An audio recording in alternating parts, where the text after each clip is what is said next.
नमस्कार दोस्तों, अनकही अनसुनी वाल्मीकि रामायण में आपका स्वागत है। दोस्तों, इस एपिसोड में हम आपको सुनाते हैं रामायण से जुड़ी कुछ ऐसी बातें जो हमारे सुनने में नहीं आई है और ना ही किसी ने हमें बताई है।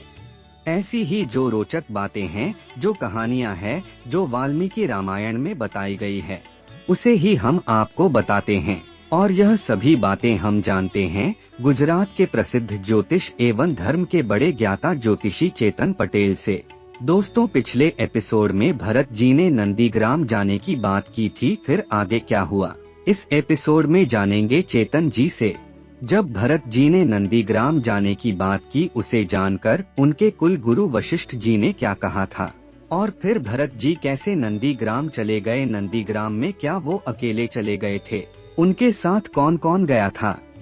भरत जी जब सुनते हैं उनके गुरु के वचन, प्रिय वचन सुनकर राजकुमार भरत ने तुरंत ही अपने सारथी सुमन जी से कहा कि मेरे रथ को जोतकर तैयार किया जाए।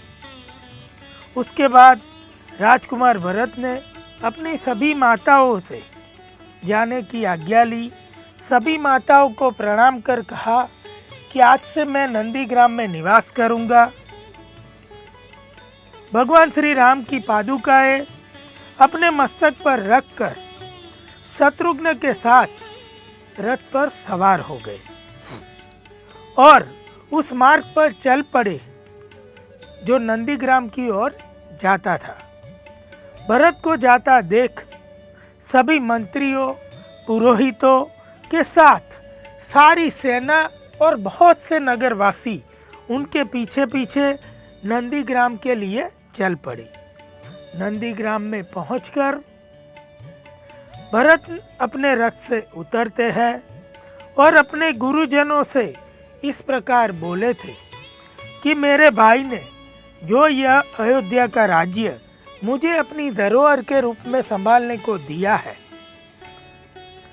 उनकी यह पादुकाएं ही सभी का योगक्षेम करेगी, सभी का निर्वाह भी यही पादुकाएं करेगी। इसके बाद भगवान श्री राम की पादुकाओं को अपने सर पे रखकर एक उचित स्थान पर रखा गया था और उस पर छत्र भी भरत जी ने खुद लगाया था। राजकुमार भरत ने सभी से इस प्रकार कहा कि मैं भगवान श्री राम की इन चरण पादुकाओं को साक्षात श्री राम के चरण मानता हूँ। मैंने गुरु की इन चरण पादुकाओं से इस राज्य में धर्म की स्थापना होगी। इस प्रकार दुखमग्न भरत मंत्रियों के साथ नंदीग्राम में रहकर राज्य का शासन करने लगे थे। सेना सहित राजकुमार भरत ने उस समय वल्कल वस्त्र एवं जटा भी धारण कर ली थी।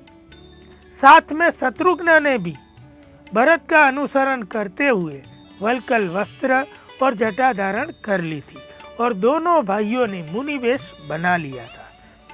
नंदीग्राम के निवासी यह सब देखकर चौकित हो गए थे और भरत भी वहां रहकर राज्य का शासन करने लगे थे।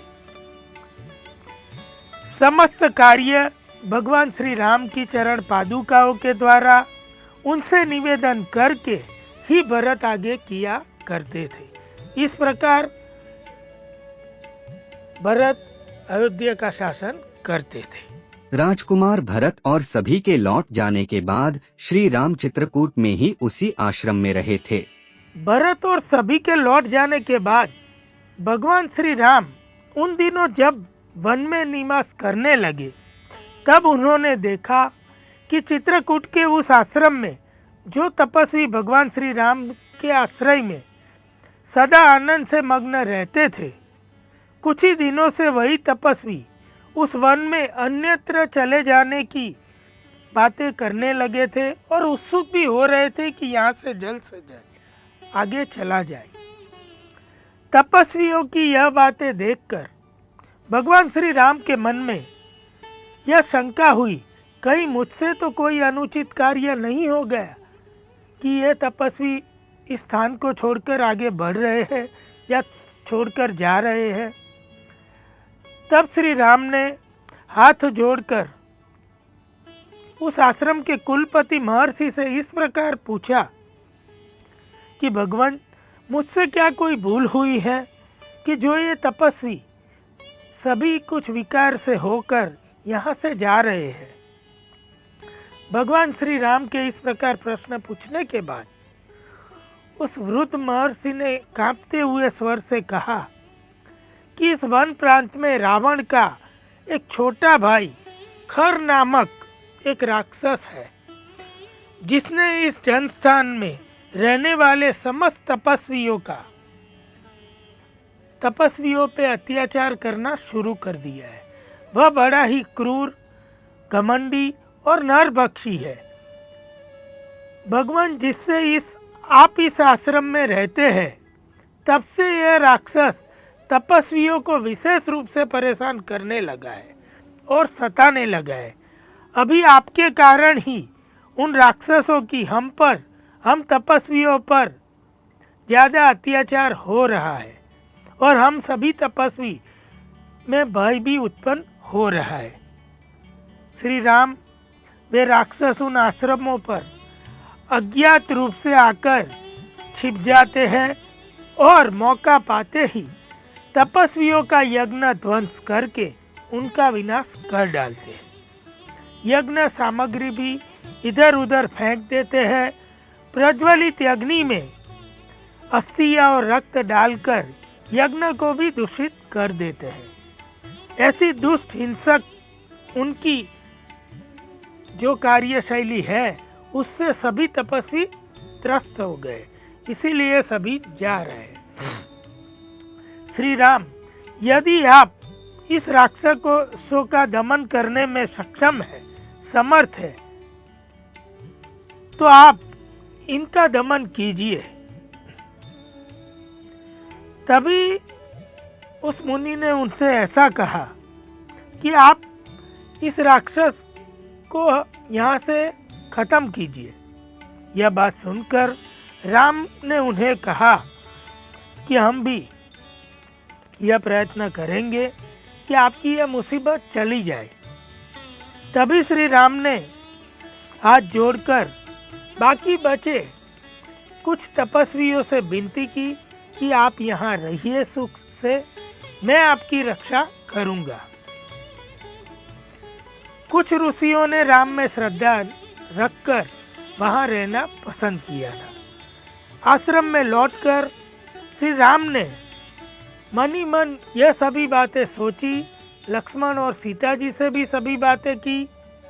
तभी दूसरी तरफ उन्होंने निश्चय भी किया कि हमारा कार्य तो किसी की मुसीबत न बनना है, किसी पर मुसीबत कम करना है। हमारी ओर से, हमारी वजह से इन तपस्वी मुनियों पर इतनी आफत आती है, तो हमें ही कुछ सोचना चाहिए। यह सब बातें सोचकर साथ ही श्री राम ने यह भी सोचा कि यहाँ भरत और माता सहित गुरुजनों और प्रियजनों से यही मैं मिला हूँ। वह यादें भी मुझे यहाँ सताती रहती है और सभी नगरवासी भी यहाँ आ चुके हैं। तो हम यदि यहीं रहेंगे तो उनका भी आना जाना रहेगा। इस वजह से हमें ही यह स्थान छोड़कर आगे निकल जाना चाहिए।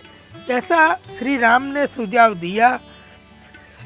देवी सीता और लक्ष्मण जी भी यह बात सुनकर उनको भी यह बात ठीक लगी और सभी ने यह निर्णय कर दिया कि कल सुबह ही प्रातःकाल हम सभी यह आश्रम छोड़कर चले जाएंगे। आगे की यात्रा में फिर भगवान श्री रामचंद्र जी, सीता और लक्ष्मण जी कहाँ पहुँचे और किससे मिले थे? भगवान श्री राम वहाँ से भगवान अत्रि के आश्रम में पहुँचते हैं। भगवान अत्रि ने स्नेह पूर्वक श्री राम को जैसे ही देखा तो उनके मन में भी पुत्र जैसा प्रेम उमड़ पड़ा था और पुत्र की भांति श्री राम को उन्होंने अपना लिया। और तत्पश्चात भगवान श्री अत्रि ने अपनी बूढ़ी पत्नी अनसुया को बुलाया और श्री राम, लक्ष्मण और सीता जी का परिचय करवाया। साथ ही श्री राम को अनसुया जी का परिचय देते समय श्री अत्रि ने बताया कि एक समय की बात है, देवी अनसुया ने 10 वर्षों तक, जिस समय यहाँ दुकाल पड़ा था, 10 वर्षों तक यहाँ वर्षा नहीं हुई थी, तब देवी अनसुया ने अपने तपोबल से यह दग्ध हुई पृथ्वी को जल से भर दिया था और सुंदर सी वर्षा करवा दी थी। अनसुया अपनी उग्र तपस्या के प्रभाव से यहाँ फल मूल उत्पन्न करने वाली मंदाकिनी नदी को भी उन्होंने प्रकट करवा दिया था और मंदाकिनी की एक धारा यहाँ जो बह रही है वह भी देवी अनसुया ने शुरू की थी। यह देवी अनसुया इतनी महान तपस्वी है कि जब यहाँ दुकाल पड़ा था तब उनके ही प्रभाव से, उनके ही तपोबल से यहाँ मंदाकिनी नदी की पवित्र धारा बह रही है और इसी के प्रभाव से फल मूल और अनाज उत्पन्न हुआ था। यह तपस्विनी जिन्होंने 10,000 वर्षों तक बड़ी भारी तपस्या करके अपने प्रभाव से ऋषियों के समस्त विघ्नों को निवारण किया था, वे ही देवी यह अनसुया है। श्री राम देवी अनसुया ने देवताओं के एक कार्य के हेतु अत्यंत उतावली होकर सूर्य देव को ही उदित होने से रोक लिया था और एक रात को 10 रात का बना लिया था। यह संपूर्ण प्राणियों में वंदनीय तपस्विनी है। इसीलिए विदेही नंदिनी सीता से आप कहिए कि अनसुया देवी के पास जाए और उनसे आशीर्वाद ले। भगवान अत्रि की यह बात सुनकर श्री राम ने देवी सीता की ओर देखकर यह कहा था कि सीते, आप अपने कल्याण के लिए शीघ्र ही तपस्विनी अनसुया के यहाँ पास जाइए। भगवान श्री राम की यह बात सुनकर देवी सीता देवी अनसुया के पास चली गई। अनसुया के निकट पहुँचते ही देवी सीता ने शांत भाव से अपना नाम बताया, उन्हें प्रणाम किया और वह देवी अनसुया ने देवी सीता से कहा कि सौभाग्य की बात है, तुम धर्म पर ही दृष्टि रखती हो। बंधु बांधव और मन प्रतिष्ठित का परित्याग करके तुमने जो ये वन का आश्रय लिया है, अपने पति राम का अनुसरण कर रही हो, यह स्वभाव तुम्हारा उत्तम है। स्वामी नगर में रहे या वन में, भले ही बुरे हो या अच्छे हो, जिन स्त्रियों को वे प्रिय होते हैं उन्हें महान लोकों की प्राप्ति होती है। पति बुरे स्वभाव का मनमाना बर्ताव करने वाला अथवा धनहीन ही क्यों न हो, वह उत्तम स्वभाव वाली नारियों के लिए श्रेष्ठ देवता के समान माना गया है। ऐसा वचन देवी अनसुया ने देवी सीता को सुनाया था। स्त्री के लिए पति से बढ़कर हितकारी बंधु दूसरा और कोई जगत में नहीं है। जो स्त्री अपने पति पर भी शासन करती है, वे काम के अधीन असाध्वी स्त्रियां इस प्रकार पति का अनुसरण नहीं करती है, उन्हें गुण दोषों का ज्ञान नहीं रहता। ऐसी नारियां अनुचित कार्य में लग जाती है और धर्म से भ्रष्ट होकर संसार में काफी बदनाम हो जाती है। उन्हें संसार में अपयश की ही प्राप्ति होती है। ऐसी वह सीता जी को सलाह देने लगी थी। इस प्रकार अनसुया ने देवी सीता को अपने आशीर्वचन भी दिए और ऐसी बातें भी अच्छी बताई थी। भगवान अत्रि की पत्नी देवी अनसुया के वचन सुनकर सीता जी ने क्या कहा था? तपस्विनी अनसुया की बातें सुनकर, यह उपदेश जानकर सीता जी ने उनके वचनों की प्रशंसा करते हुए कहा, देवी आप संसार की स्त्रियों में सबसे श्रेष्ठ है।